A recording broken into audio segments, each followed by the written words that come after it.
obrigado pela sua presença aqui no Rede Verdade, seja muito bem-vindo.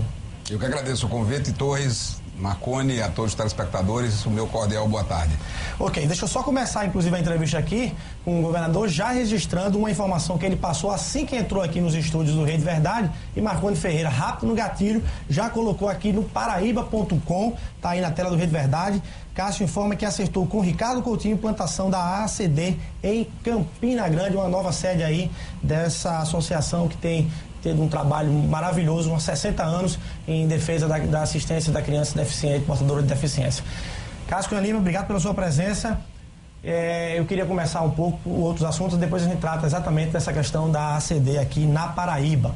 Hoje, 18 de janeiro, se aproxima aí de fevereiro da posse dos senadores no Congresso Nacional. Qual a perspectiva que você tem ainda dentro da questão jurídica e qual a perspectiva que você pode dar para os paraibanos que votaram em Cássio em 2010, que será empossado em fevereiro? Nós temos uma ação cautelar que tramita no Supremo Tribunal Federal que pede exatamente a concessão de uma medida liminar para que eu possa ser empossado, sobre vários argumentos. Um deles é muito claro, muito óbvio. Existe uma questão que encontra-se sob júdice. A Justiça ainda vai decidir se será empossado o senador eleito pela vontade da maioria, que no caso fui eu, ou se exercerá o mandato aquele que perdeu a eleição, ficando em terceiro lugar. Como existe essa dúvida, a visão nossa é que recomenda o bom senso, a segurança jurídica, o respeito à própria Constituição, que está lá com todas as letras no artigo 1º, parágrafo 1º, que todo poder emana do povo, que, havendo a dúvida, que seja empossado o que foi eleito para exercer o mandato e não o terceiro colocado. Então estamos aguardando a manifestação do presidente do Supremo Tribunal Federal, que encontra-se em recesso, e em decorrência do recesso, todas essas matérias vão, portanto, para a decisão do presidente, que não decidiu até agora. É uma agonia, é uma aflição que se prolonga na minha vida há 4 anos, não tem sido fácil os meus dias.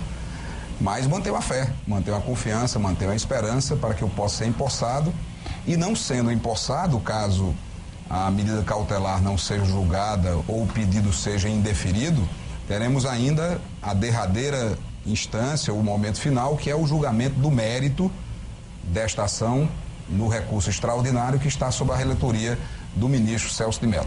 Certo, ontem a gente acompanhou, você defendeu aí em entrevista na emissora de rádio, novas eleições para senador na Paraíba, caso o STF tenha aí uma decisão negativa. Foi isso mesmo? Me pareceu particularmente que você estaria até com uma descrença em relação à decisão do STF. É um sinal já que você pode entrar com esse debate jurídico, caso o STF rejeite a questão do registro? Na verdade, ontem na entrevista eu falava em tese, né, do princípio. Eu estava defendendo um pensamento que externei de forma repetida na campanha e em entrevistas outras, que numa democracia séria, numa democracia que se preza, por mais honrados, por mais qualificados e dignos que sejam os juízes, e a maioria deles o é, não há juiz nenhum que possa substituir a soberania do voto popular. Então eu estava falando em tese, tá certo? E aí terminei, né, fazendo um comentário sobre isso e, naturalmente, terminou sendo a repercussão mais importante da minha declaração realizada ontem. Mas isso não quer dizer que eu estou perdendo a crença, perdendo a confiança. Eu quero dizer com toda força que vou lutar até o fim. Não vou desistir. Não apenas para exercer o mandato que o povo da Paraíba me concedeu, mas principalmente para fazer valer este voto. O que está em jogo não é apenas o mandato de um senador, porque a Paraíba não vai ficar desfalcada de um senador. A Paraíba terá 3 senadores. O que está em jogo é a valoração da cidadania. Do que adianta votar? Do que adianta você escolher o seu representante?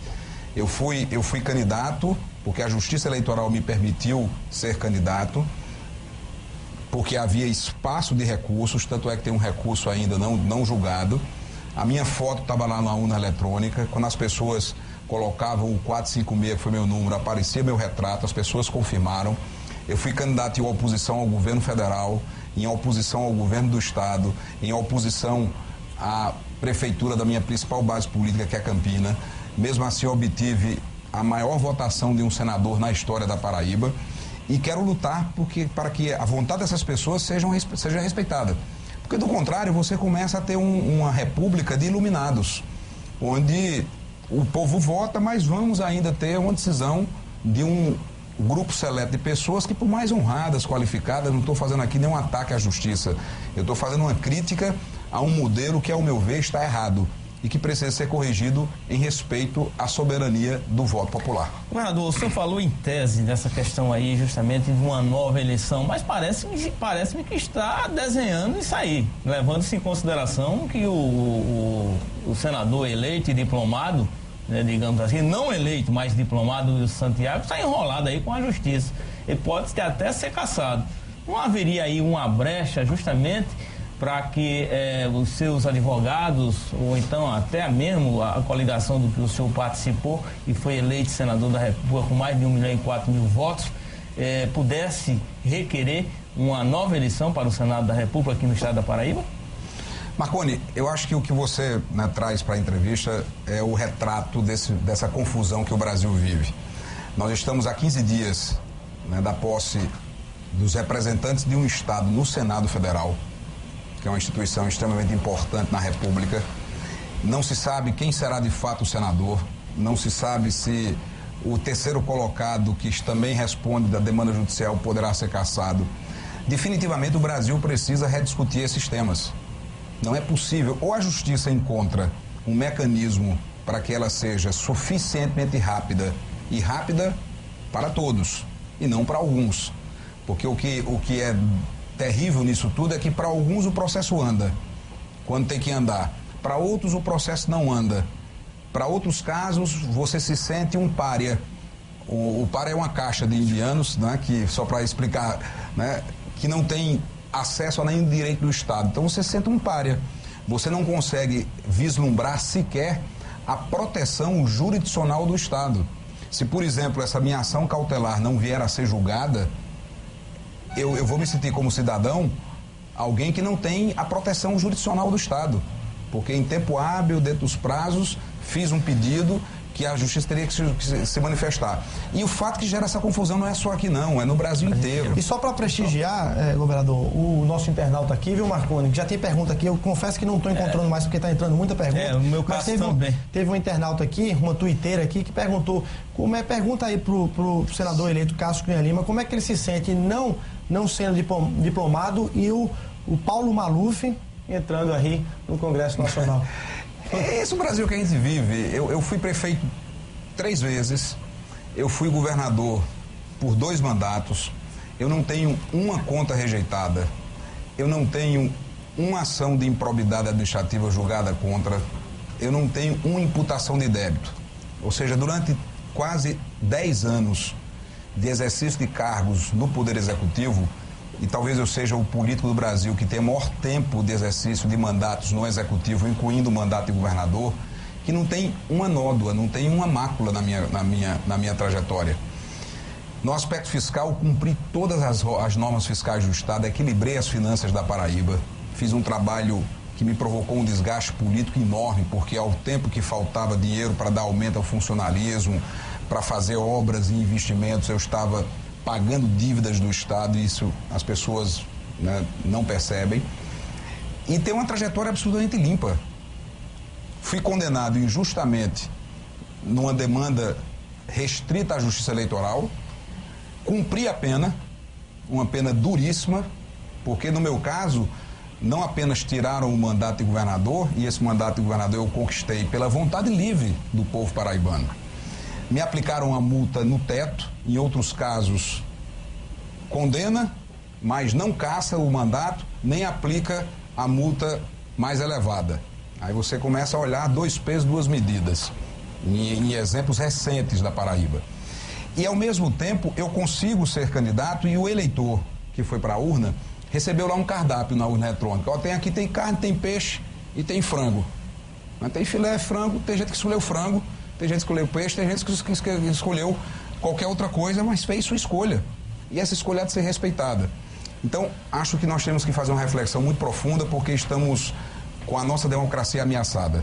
E isso é muito grave para o respeito ao voto e a soberania da decisão de cada eleitor. Governador, enquanto a gente discute aqui a questão, sobretudo, da decisão lá no STF, o TRE continua julgando processos relativos ainda a Cássio Cunha Lima aqui na Paraíba, processos eleitorais.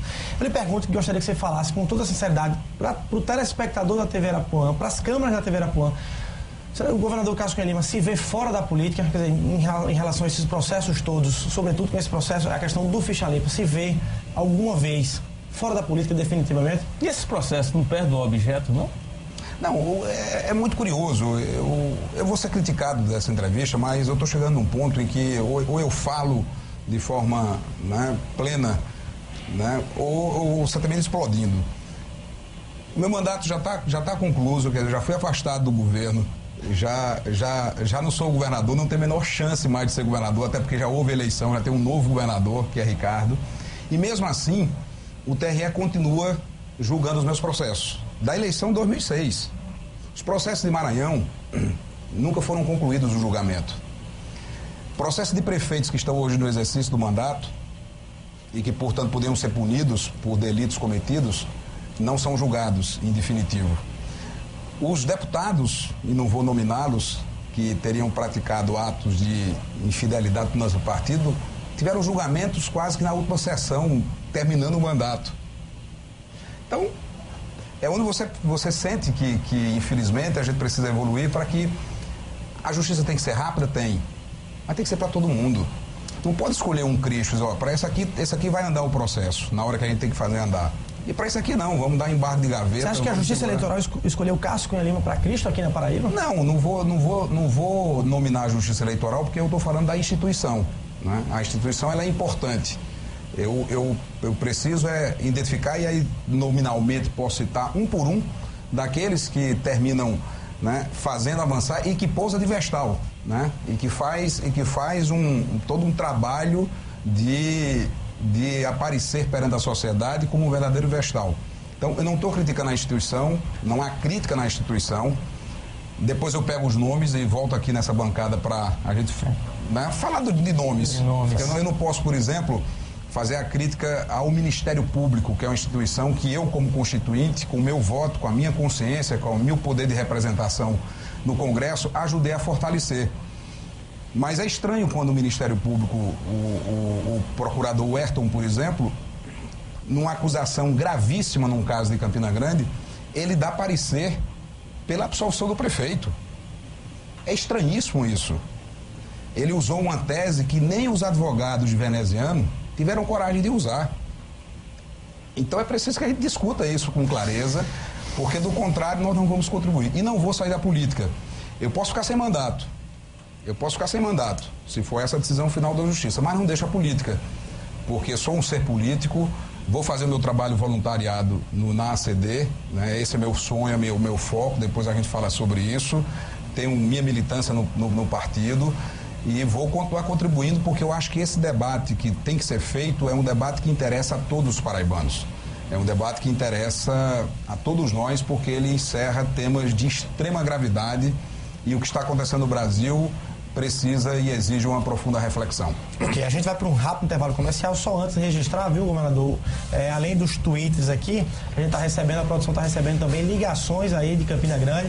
Chegou agora há pouco lhe mandando aí um abraço e um beijo. Corrinha, parece que é Corrinha, que é irmã do nosso Bilico Campina, lá na Rainha do Balbureiro, mandando um abraço. Pessoa que ontem nós prestigiamos aqui, né? Nós mandamos um abraço para ela. Perfeito. Então, telespectador assíduo, obrigado pelo carinho da audiência. E tem um twitteiro aqui que já vou deixar uma pergunta para o próximo bloco. Alexandre Dose, eu não sei se está aí no seu, viu, Marconi? Alexandre Dose, Dose de quem? Existe algum ressentimento por parte de Ivandro Cunha Lima por ele não ter sido escolhido para disputar a vaga do senador Cássio Cunha Lima? Só uma tuiteira aqui, Cíntia, né? Ela disse que até para descer a lenha o senhor é elegante.